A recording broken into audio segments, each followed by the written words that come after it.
Hello and welcome to episode 149 of the Talking Wednesday podcast. We are one away from 150, and I will just say, usually we do an in-person episode for that. I don't know if 150 is going to be the in-person episode. I think we will do an in-person episode within the next 10 episodes, just so... Yeah. It'll be for the 150, but not the 150th episode. Exactly. Me and Jake live different parts of the country now. It's not as easy as it used to be.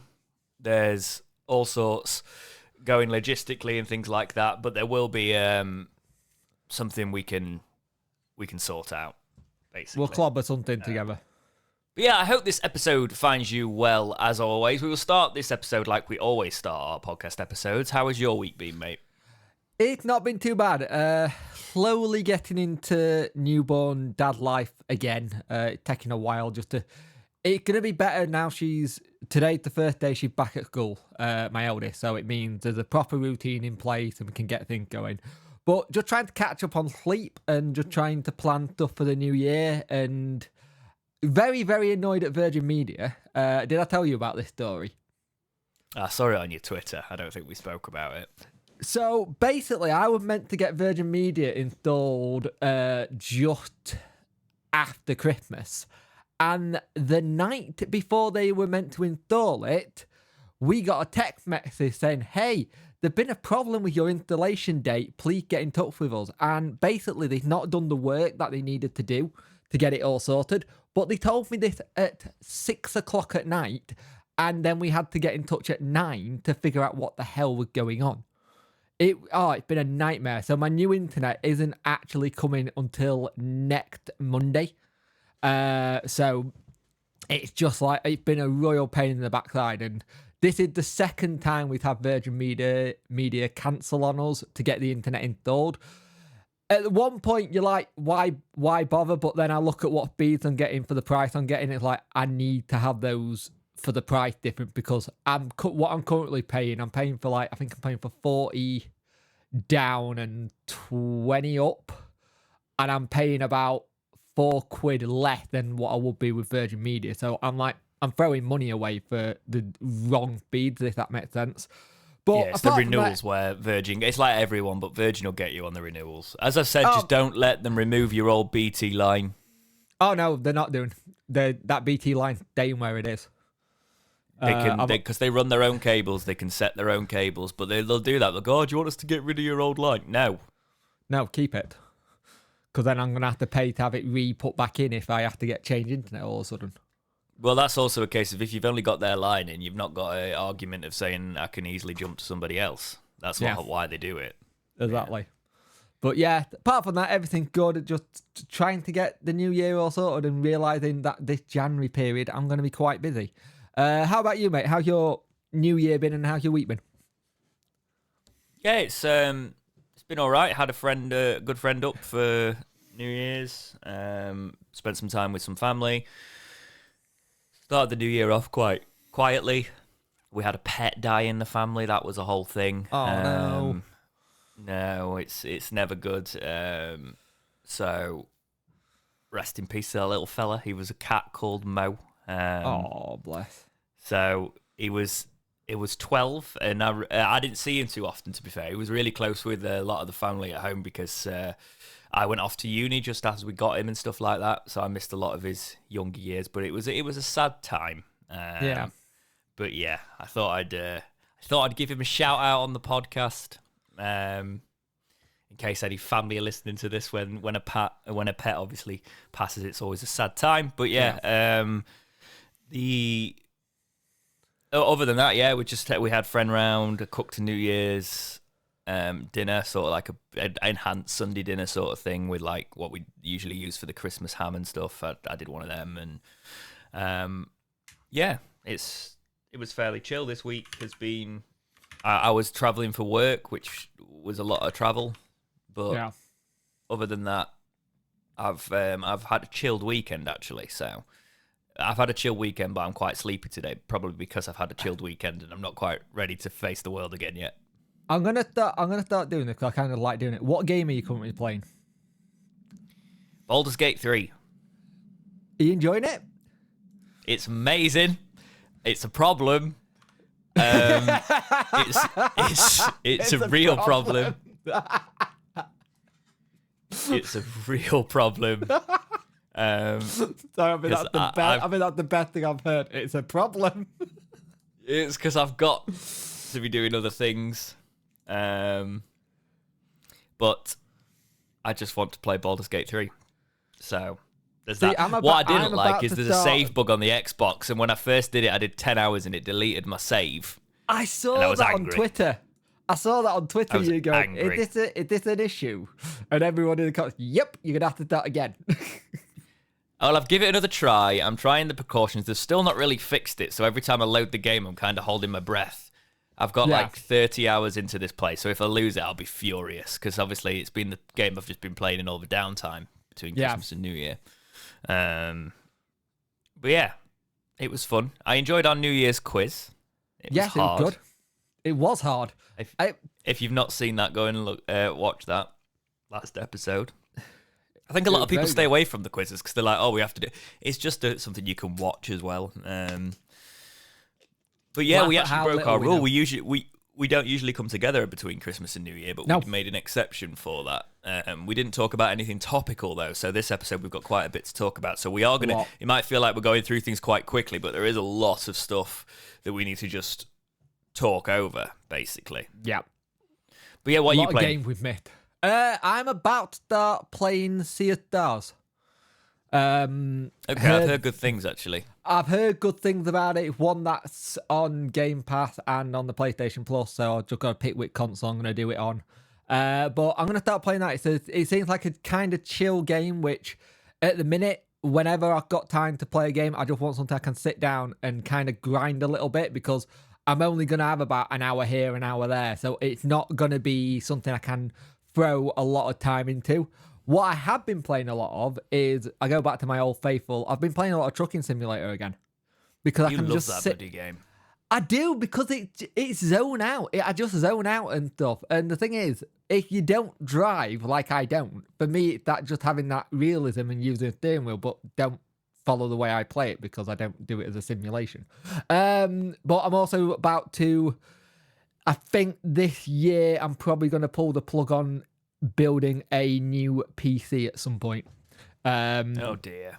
And have it as a streaming rig kind of thing, and try and have it a bit more for that stuff, because as much as I like doing streaming on the Mac, there's certain plugins that just won't work with it because it's not PC, and it does my head in. You've got enough gear, Jake, to run everything from a Mac and Steam Deck. You don't need it just for your new toys. I can't. No, there's a plugin that I can do. Oh, a is counter. there?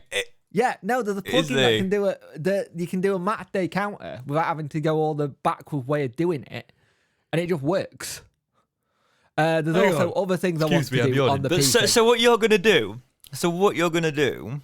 Is you're gonna buy a PC for a counter? No. I'm not buying a PC for a counter.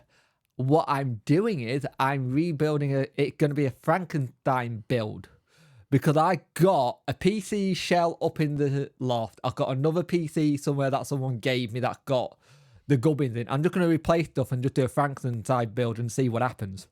And hopefully I don't blow it up. Speaking of tech, yes, I've not got my camera again today. I basically just forgot to go and get the stuff. It's been a week of that. Actually, thinking about it, where I thought it was, it might not be. Where did I put it over Christmas and New Year? Oh no! That never got. I'll figure it out. Yeah, so we're not going to do the normal sort of match review thing, because there's a lot to go through. So because I can't even remember the 23rd of December when we lost 2-1. At Cardiff, because obviously we've just beat them in the FA Cup. So we pretty much outplayed them, played very good, and just that was that game.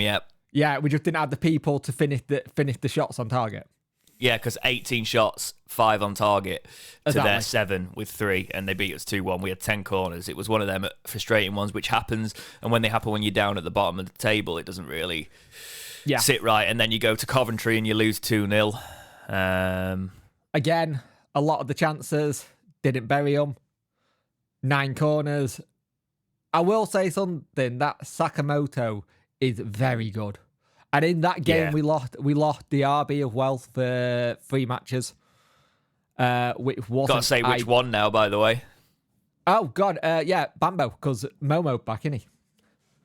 Yeah, we lost Bambo for a couple of games, which was annoying. He should be back, actually, for the next game coming up. But again... However, then you go to Hull and Bambo's not in the side, and we beat Hull, who have been doing very well this season, 3-1. And brilliant game. To be honest, for me, right, and I'm not trying to ruffle any feathers, we never looked in trouble in this game, to me. No. We looked composed. I know a lot of people are pinning it to the red card because obviously I think the red card is a turning point in any game. But even before the red card, we were good, yeah. If you look at the only thing that doesn't help is we don't get our goals before that. So that's why fans can turn around and say that, can't they?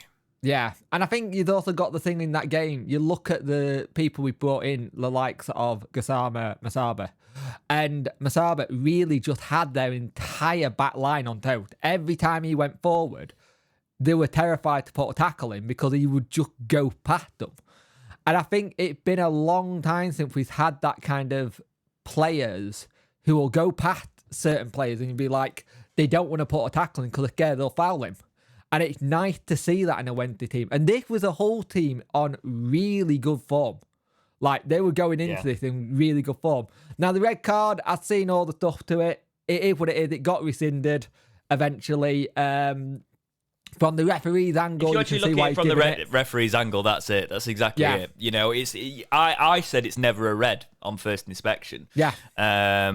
Because I looked at the angles the TV got, but then when you actually look at where the ref was stood, it looks like a red card. So I actually think by the laws of the game, it is a red card as well, but it's rescinded. So I think it probably, when it's rescinded, they have the benefit of all the other angles, but looking at where the ref gave it, you can see why he gave it. Yeah. But I do want to give a 63% possession for Wednesday, 23 shots, 6 on target, 5 shots for them, 1 on target, 10 corners. For Wednesday, our stats on the ball have been so good under Danny Rull. He just upped it. They've upped how much they have it. They've upped how much they're playing forward. I will say something. I want to give a bit of a shout out as a player. I think Ashley Fletcher, yes, he's not scoring, but it's what he's doing off the ball, which is making the difference. I actually think he'll stick around now. I think Danny Rull likes him as a sort of a hold-up player. Exactly. Yeah. He's fitting into that kind of new Hugh role where he'll open up pockets of space. And I do want to say, Gatherman's goal was fantastic. He just absolutely knew where he wanted it and took it. I'm still not convinced about doing a Sue at Hillsborough, though. That felt a bit... Yeah, that was a bit interesting. I will say, though, the goal was a thief of beauty, wasn't it? For that shot into the bottom corner. Beautiful. Can I ask a question, actually, James? What did Sicko see wrong with Johnson? Because I can't see it. Oh, mate, I don't understand. Oh, yeah, it's just he's got a FIFA card. We'll talk about that in a bit. It's not FIFA anymore, but it's interesting how terrible he was. Isn't it, really? Yeah. There's no other way of putting it. He was absolutely woeful as a manager. And I didn't think Johnson would be the answer to everything, but I definitely knew he could do a job at this level over what we were playing. Oh, God, yeah. It's just nice to see him using that as his motivation kind of thing. It's been but it shows you how a professional he was. The moment Danny came back... Do you know what it also shows me? It shows me that there's a lot of players in this squad that do care about the club. They just had a manager who they didn't vibe with, and the last manager they did. They don't with this one. But when they come back, they still sort of kept their heads down during the Xisco time and tried to make it work, and that's the difference between a lot of squads we've had in the past. Like that relegation squad, a lot of that just didn't care at the end. Yeah. You know? Yeah. I think there's something to be said about how Danny just got this team playing with confidence, got everybody on side again, and you can see it in the celebrations at the end. There's a togetherness, there's a spirit there, there's people wanting to do their job without having to overload themselves, if that makes sense. Yeah, completely. And let's move on to the FA Cup then in Cardiff, and what a start 4-0 Wednesday. Talk us through this. So, weird game, because we just played Cardiff and you're thinking what can happen. Windass starts us off early doors and it's a cracking goal. It really is. And it's nice to see Windass starting to get back into form. It's the kind of time where you want him in the squad, because we missed him last season around this point and he was crucial when he came back to try and help us out. But 2 penalties in 10 minutes, which I've seen them, and I'm still not convinced that they're both clear and obvious penalties. I don't know about you. Yeah. No.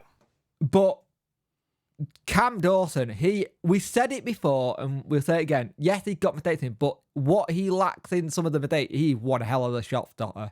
I mean, that 10 penalties he faced this year and he's saved 7. That is an incredible stat.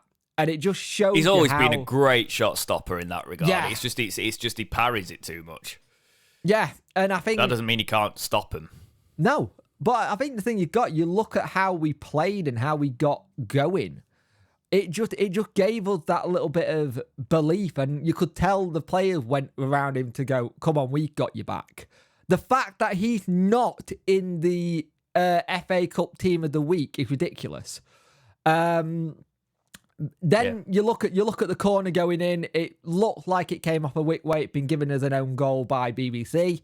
But it's nice to see us getting balls into the box and actually using that height advantage we got, because we do have it and we haven't used it all season at all to try and get the thing. And you look at how many corners we've had. We should be scoring from most corners and we don't score enough. And I think that's something I'd like to see us improve. Palmer's goal was lovely. Palmer's goal was absolutely lovely. And the celebration he did to go up to the doctor that's left the club after 26 years at the club, Richard Higgins, I thought was a really class thing to do. And then Wilt gets on the score sheet. And when Wilt came on, he looked fitter. He looked stronger. He looked like a player who's ready to fight for his place. I hope this is the change in Wilt, because he actually caused a bit of a nuisance in that Cardiff game. Second half, though, they properly came at us. If they had their scoring boots on, they could have levelled this. And I still think we are too easy opened up at the back. I still think we're missing someone to stop them just getting close to us, if that makes sense. Because 22 shots and 9, they really should have absolutely battered us. I still feel like we need a centre-back in this window. Yeah. There's a lot we need to do. We need a keeper, which we'll talk about. Looks like there's a keeper imminent. We do need a striker. Yeah. There was a weird link on Twitter with one as well, which I don't know if is in the document, but I'll talk about it. Yeah. Let's go into the news, actually, because there's a lot to talk about today. I'm going to start with something that's very close to my heart, and that is the virtual world of football. And we've got our first inform in EAFC 24, and that is Marvin Johnson. He is an 83 rated gold left back with 90 pace, 78 shooting, 80 passing, 83 dribbling, 76 defending, and 84 physical. If you are playing EAFC, you know that the play styles are important. He's got whip pass and he's got rapid play styles. His meta stats are okay as well. His acceleration's 89 and his sprint speed's 90 and his control explosive. I'm gonna try and not get too nerdy for the people that don't care, but his strength's good. He's got 86 strength. He's not going to be bullied off the ball too easily. He's got all right reactions at 78, not amazing. He's finishing 77, so you're not going to finish with him too much. But he's well defensively. I'd potentially play him as a left midfielder. I would play him as a left midfielder because, annoyingly, I've already got an evolved version of this card. I have got a. You have. I've got an 83 rated Marvin Johnson that I've evolved.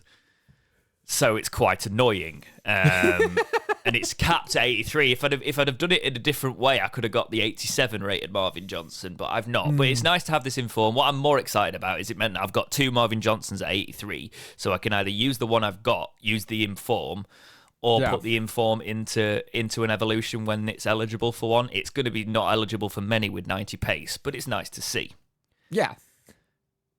There's going to be a lot of transfer talk to talk about, so let's talk about the outgoings first. So Backinson has gone to Charlton on loan from Wednesday. Obviously, his contract is up at the end of the season. He seems happy to be going down south, getting there. He's hopefully getting some game time. So what do you think to this one? Do you think it's going to be the end of Backinson at Sheffield Wednesday? I think we've seen the last game in Backinson in a Wednesday shirt. It's not worked. For whatever reason, it's not worked. And I thought the last couple of games that he played, he looked okay, actually. And he looked like he was getting himself in and around it. But a loan makes sense. It gets him off our payroll. I can imagine they'll pay some of his wages. I say good luck to him. Enjoy your time down there. But I don't see Danny giving him a new contract at the end of it. I think this was a case we need to clear room to get other players in. This is a player who's obviously wanting to go. And if you remember, at one point in the window, there was talk of Standard Liège getting him in on a pre-contract. And the fact that he's gone, you just go, good luck at Charlton. I hope you get some game time. And we'll go from there. But I don't see him being a Wednesday player next season. I just think it's one of those ones where it just not worked for whatever reason. Yeah, and it happens sometimes. I think he's scored a couple of screamers, hasn't he? He's one of those players that I didn't see really. There was a lot of talk when he came to us about, he's got an attitude problem, things like that. I personally didn't see that in his time at Wednesday. I think it's a case of he's actually always been eligible for the squad and being a part of it. It just he hasn't really developed into it. I think he's coming under Danny Rull, and Danny Rull probably just doesn't fancy him for the future. So I think this is a good move in terms of we get him off the wage bill, and then I don't like him going on a free because he was one that we pay like 300k or something for him. Yeah, we did pay for him. Yeah, which was annoying.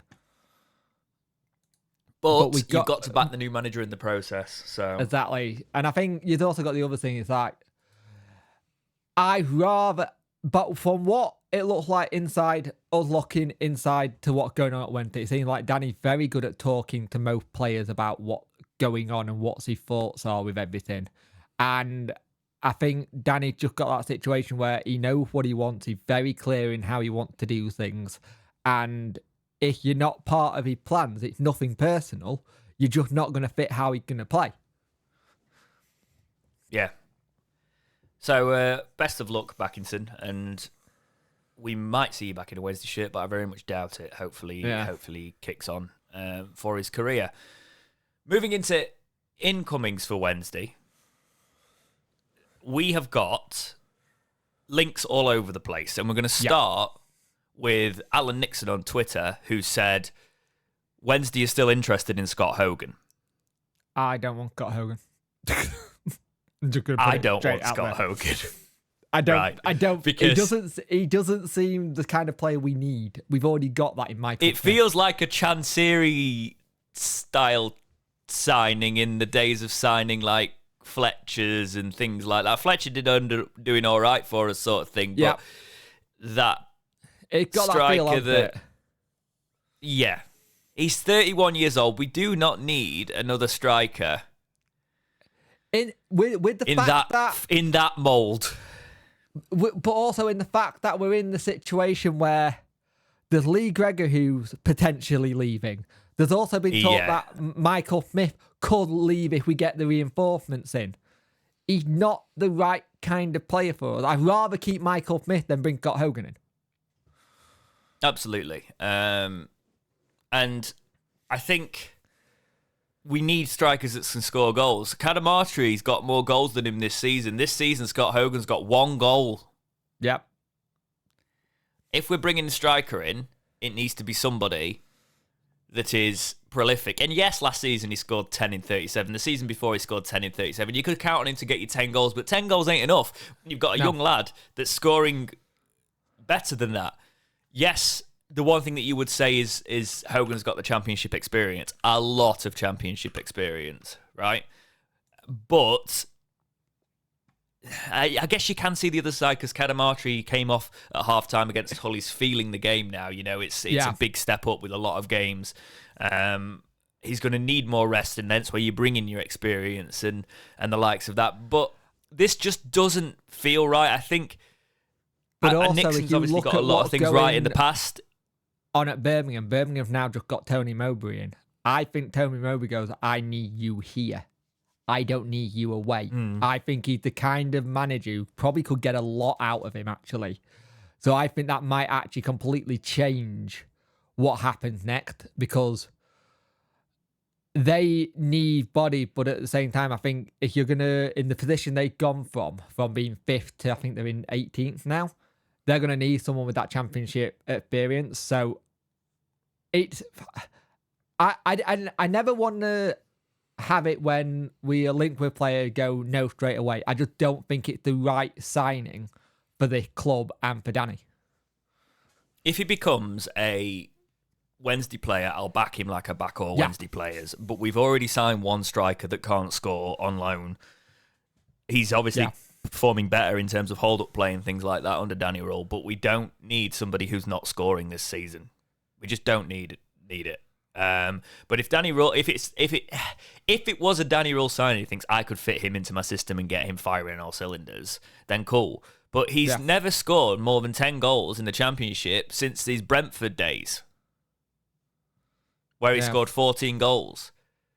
You know, we need a leading goal scorer if we're going to bring somebody in.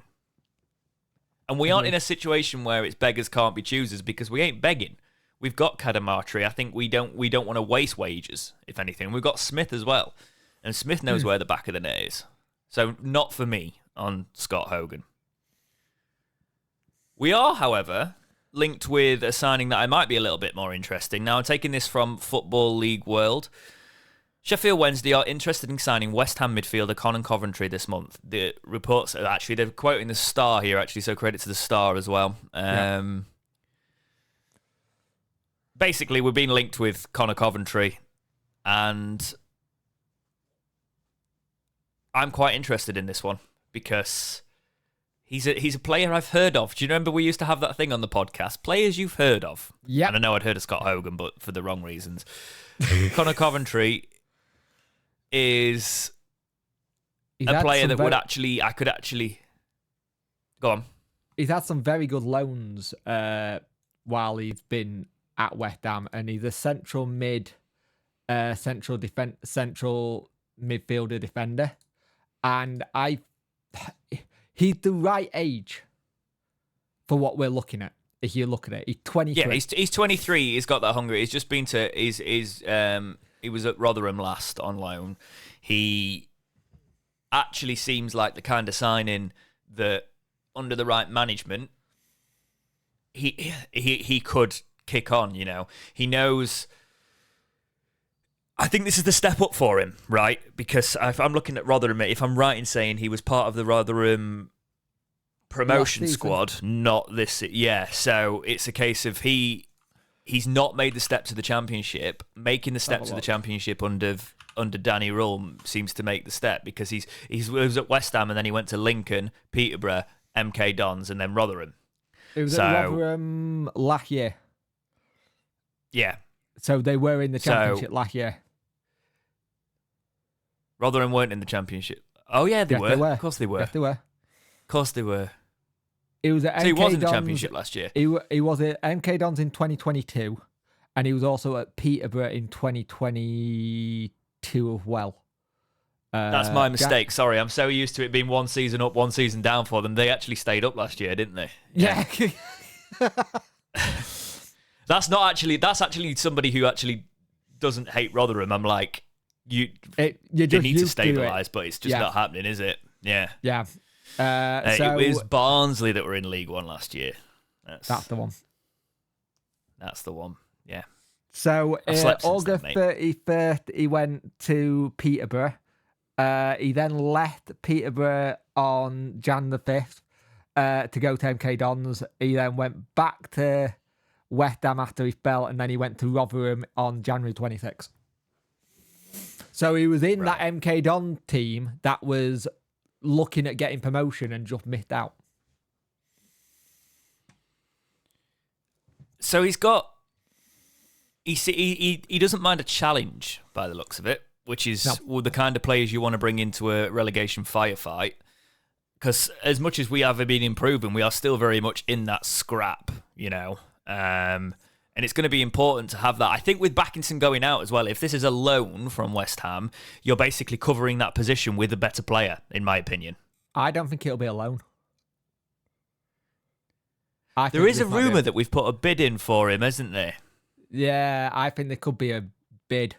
Just because him being 23, it's one that you kind of think maybe West Ham want him off the books because they know he's not going to really get into their 13 plans. So it's like, well, we're going to let you go now and then you can enjoy your football and enjoy your career. Now, there is a lot of other clubs looking at it. There's another relegation rival looking at him. There's a League One club looking at him, and the club in Holland looking at him. Now, if you look at what Danny's doing and you see what he's done already, I think that excites players to come and play for him now. I think we're in a much better position to persuade players to come and work in this team and this system. It fits the transfer strategy as well. Young players with potential. I think this would be a very good move. I would be quite happy to see this. I will do the normal FIFA/EAFC thing. He's a 67 rated silver with 64 pace, 53 shooting, 67 passing, 68 dribbling, 64 defending, 65 physical. I would have liked to see him at the start of the season because he'd have probably been very evoable and be something. Yeah. Actually, let's have a look. What could he have been now if he was a Wednesday player?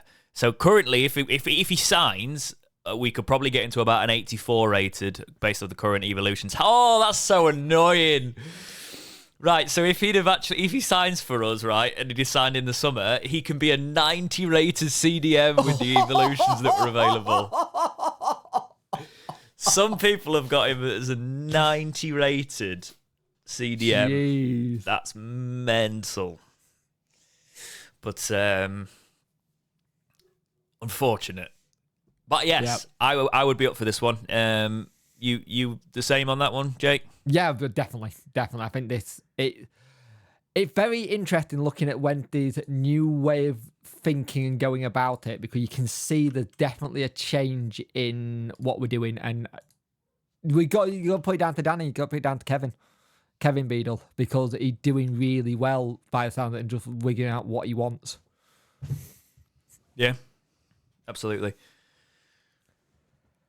Something that's actually crucial for us, I feel, even with an amazing performance in the FA Cup recently from Cameron Dawson in the penalty saves, is a new keeper. I feel like it's one position that's getting a lot of pressure. It's very likely that Vasquez is back off to Milan. He's not been included in the FA Cup squad. He wasn't the keeper for that, and Charles was on the bench, so I think he's definitely off, which brings substance to this report from the Star that goes as follows. Sheffield Wednesday hopeful of beating Birmingham City to signing of highly rated Premier League goalkeeper. Brighton and Hove Albion youngster James Beadle was revealed to be a Wednesday target by the Star some weeks ago, having enjoyed a stellar campaign on loan with League One Oxford United.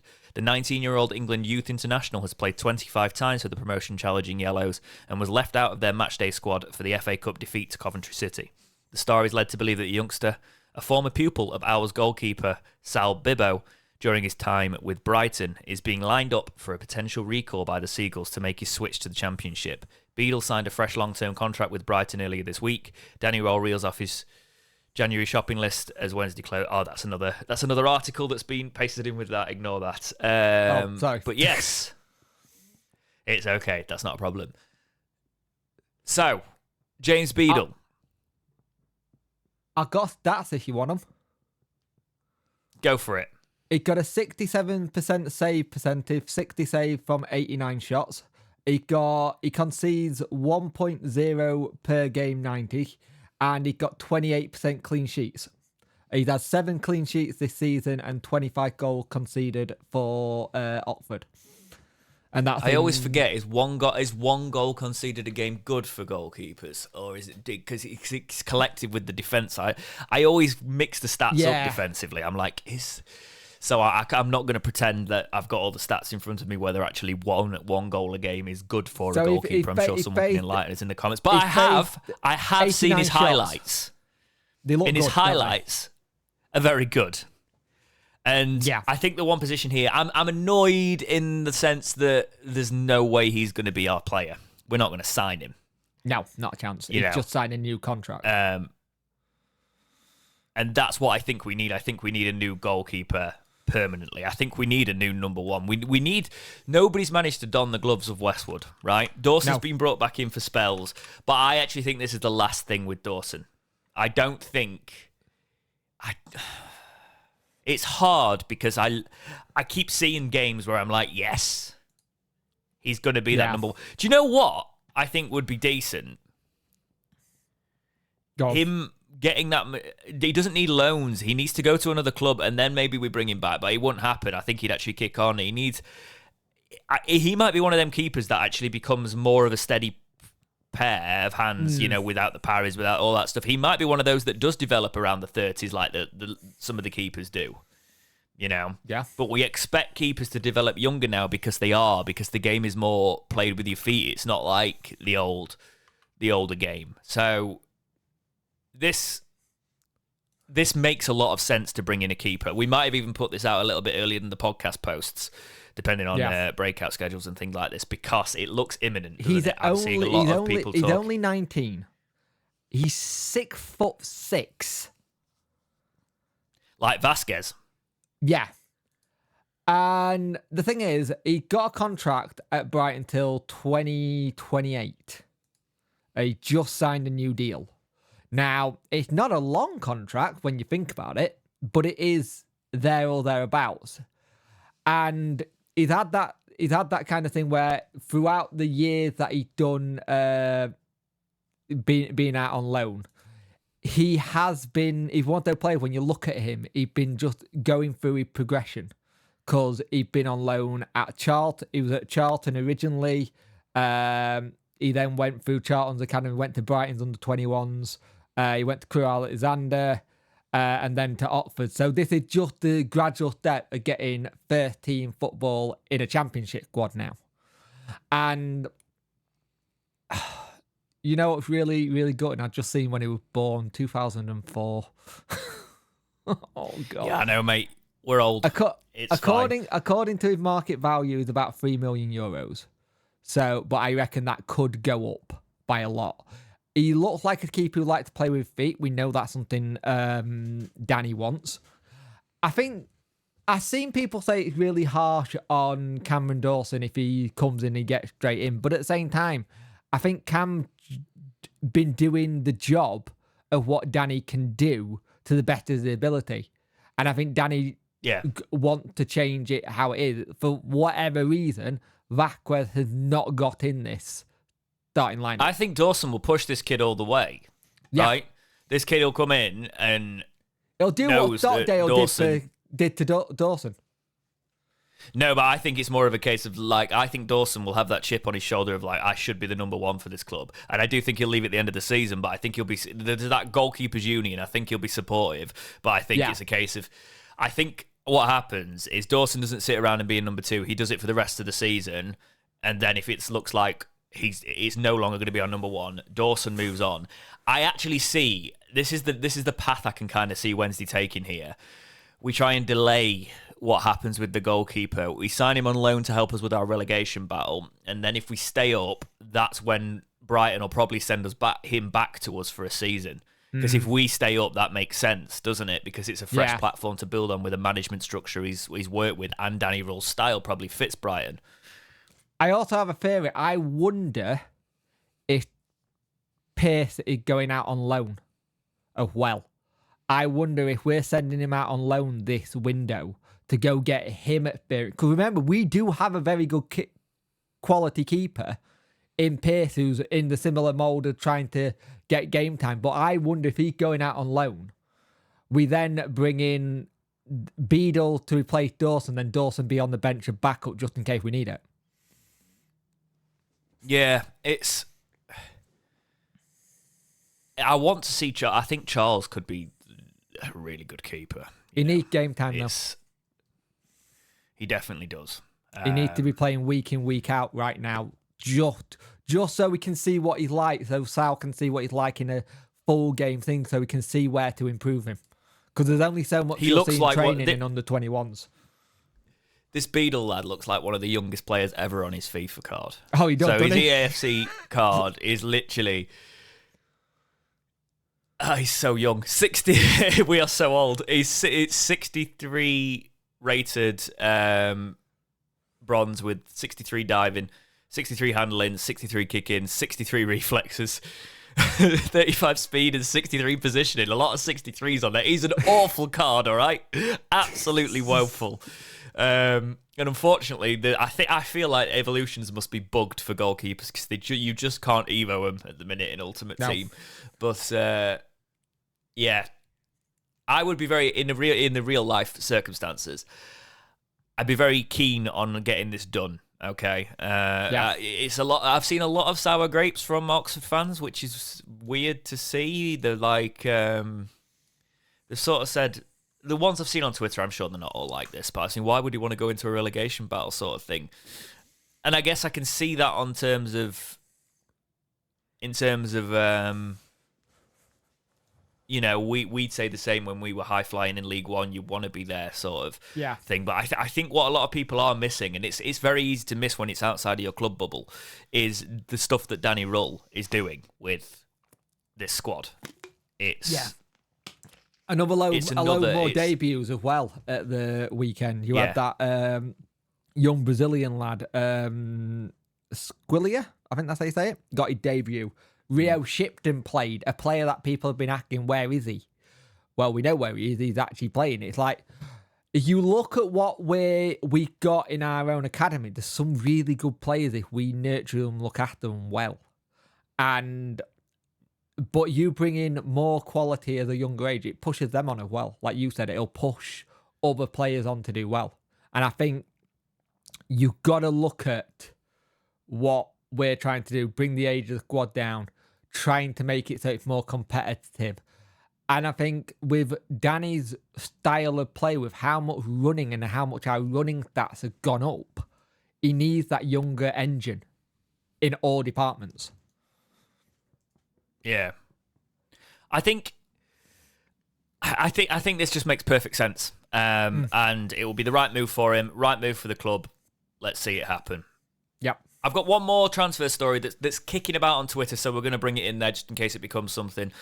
Somebody's actually just reached out to Cran about this, saying, "You guys heard anything about Maurice Malone from Basel?" And Cran said, "Heard what fans are saying. He's not played in November, though, due to injury." So a lot of, I think it's a fan link. This or somebody. It's come from somewhere. He's had a meniscal injury. Wow, what the hell injury is that? I don't know what you just said, mate. So.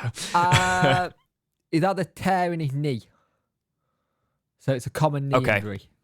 But this is going out on Twitter. There's a lot of people but I got told that we were looking at a German centre forward. Now he's German and he's a centre forward, so this he is indeed. That is very true. This actually now makes a lot of sense. So what a name! His name is Maurice Maximilian Malone. I know, it's awesome, isn't it? What a name that is! He's a 23-year-old German centre forward, as you said. He started his career at Augsburg, working their way through academy. Didn't actually make a senior appearance for them. Went on loan 3 times. I'm not even going to try and pronounce the clubs because it'll be a butchering. And then he's played for Basel, where he's made 7 appearances. So he's not played a lot of senior football. That's a lie. Actually, he played quite a bit on his loan. But for Basel, he had an injury. So yes, so he had got goal scoring ability. Ignore everything I just said. I was looking at the wrong stats. I was looking at the stats the wrong way around, mate. We've had a couple of weeks off the pod. My brain has gone. You can tell. He has. he's very good stats wise by the look of it. Completely the opposite of what I said. So when he went on loan to Wiesbaden, he scored 12 in 35. He went on loan 21-22 to Heidenheim. He scored 2 in 20 appearances there. And then last season, he went on loan to Wolfsberger and scored 8 in 27. This season, he's got 1. But then he also plays for the German under-21s. He's played that for them since the under-17s. He looks like a player. Like a player that we would sign at the minute. And he also, looking at how much he's worth, and if he's not getting in their team, could this be a case of FC Basel like, well, we want him off the book, do you want him? 23, it's another one of those ones. Would you take the gamble and try and make it a permanent if that was the case? Because I don't like loaning strikers. I think it would be one of those things that we've done it with Masaba, we've done it with Gassama. I think we're trying to build something here, and he's that age again, 23. That seems to be where all the players are. It's like we've done the FIFA Football Manager cap, and we've put a cap on 8 players at 23, and that's when we're going to bring him in. The board wants young players. They're not happy you're not succeeding with the vision sort of thing. I think it's we've got a German manager. It's a German player. There's a fit there German automatically, Exactly. He'll have looked at the German under-21 while at his time of being the assistant manager to see what's what. It makes sense. Yeah. And I think it's one of those situations where this would be a Danny Rull signing, and any signing that Danny Rull is behind, I'm behind. There's not a lot. Yeah. There's not a lot to go on other than half decent stats. It's going to be a step to the Championship where can he meet the level of the game, especially in a relegation battle. But if Danny Rull thinks he can get the best out of him, I fully back him to do so. I will go through his EAFC stats, as we do with every player on this podcast. He's a 70 rated silver with 78 pace, 70 shooting, 63 passing, 70 dribbling, 31 defending, 72 physical. Let's see if he's had any evolutions just so I can cry. Yes, you could have made him an 87 rated striker if you've had him through some evolutions. His best card would have been 90 pace, 92 shooting, 79 passing, 85 dribbling, 33 defending, and 87 physical. Currently, if you get the game, if he signs for us today and you've still got all of your Evos and you've not used him, you can make him an 82 rated striker. But I wouldn't do because you're using a lot of weird Evos for that don't really boost his shooting. And if you're going to use him on a career and he's a striker, he's got a potential as 77. Yes. But then again, you can exceed potentials on career mode, remember, if you train them hard enough and you get the right coaches in. But that's enough of the virtual side. It's for those people who might have joined the podcast late, the reason we do that is this podcast, Born on a Channel, I started with that sort of content. So even though I still do make that content sometimes, and I still will make that content, the podcast has a link back to what this channel did for a very long time. But yes, if Danny Rull thinks it's a good signing for us, let's make it happen. We need a striker. Yep. And funnily enough, he'd be the experienced striker out of Kedamatri, wouldn't he? He's 20, because Kedamatri's so young. But it's good having two younger strikers pushing each other. That's exactly what you want. Exactly. So let's see it happen. Right, Jake, I've not missed anything, have I? We've not got any more players to talk about today. I'm sure we will have next week. Nope. We've not missed anything. I can't see anything. Amazing. Well, we will talk about what's coming up next for Wednesday. Then we will also talk about. We might drag Jack in at some point and talk about the. I might actually have to leave it to you and Jack next week. Actually, I think I might have something on. Depends if just I've got remembered internet. that. I've got my internet installed on the 15th. Oh, great.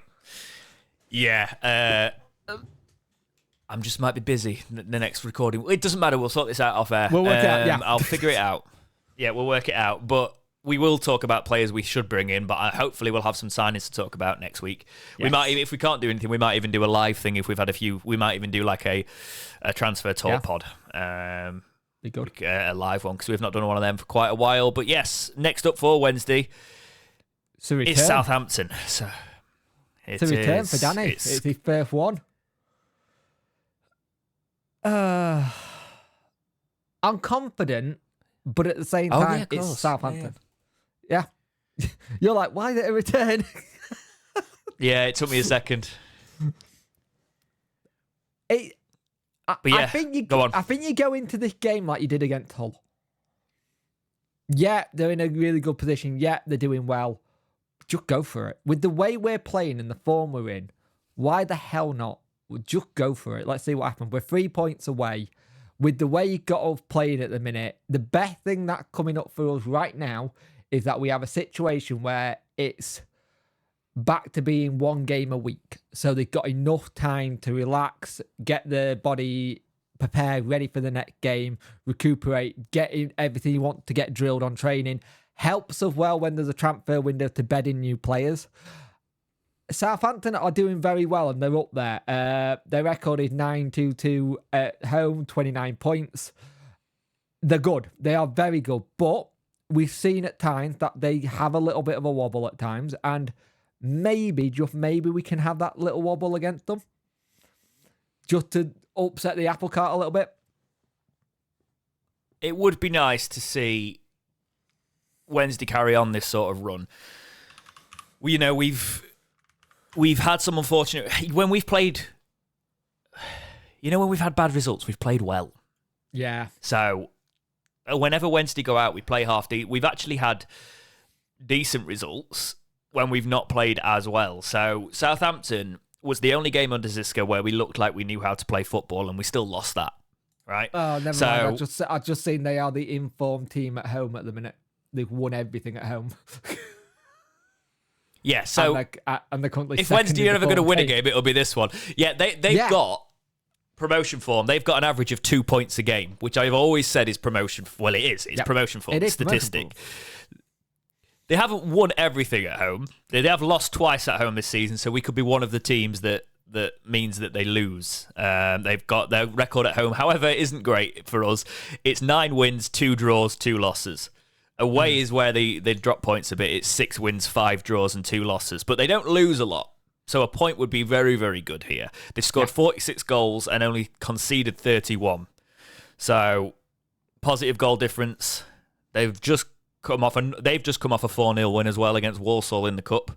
So they're going to be up for this one. We just have to be at our very best to take Let's just anything remember from the Leicester game. We're all worried about the Leicester game. We're all a bit worried about the whole game, and we put performance in. I think if Danny can get these players playing how he is playing, it's there for taking. Like we said before, the one thing we're lacking, it's been the one thing we're lacking for a while, is we just don't finish our chances enough. And if we can start finishing our chances more, it'll come. We need to bring the keeper in now, getting ready for the weekend. Yeah. And because he's been seen in Sheffield, you'd hope that that's happening. You hope it's all done and dusted. Yeah, pretty much. But Jake, yes, I thought this was going to be a long one. We've actually managed to keep it quite concise. That is all I've got for this week's episode of Talking Wednesday. Have you got anything to add, mate? Just look after yourselves. It's getting a little bit colder, so wrap up warm. As you can see, I'm in this thing because it's lovely and warm. If you're an audio listener, I've got one of those like big Oodie things because they're lovely. But I've got one of them with Gengars on. Gosh, you have. So I've got it for Christmas. It's great. And I think just what I will say, whenever there's a bad result, let's try and not go overboard, because I've seen it a lot where a bad result comes in and it goes a bit the other way. Let's just take it game by game and let's just enjoy what's going on and just see how we do. The fact that he got us at one point, we were 12 adrift and he got it to 6 and now he got it to 3. It shows he putting in the fight that we want. The player they're putting in the fight, he's doing what we like to see of a Wednesday team. As long as that team puts 110% on the pitch, you back it. And I think we've just got to keep doing that. Completely agree. But yes, I will just say, all of you be well. I'm sure we will sort out what's happening next week and make sure we get an episode out in a timely fashion. But guys, as always, thank you so much for watching. Take care of yourselves, and we will catch you in the next episode of Talking Wednesday. See ya.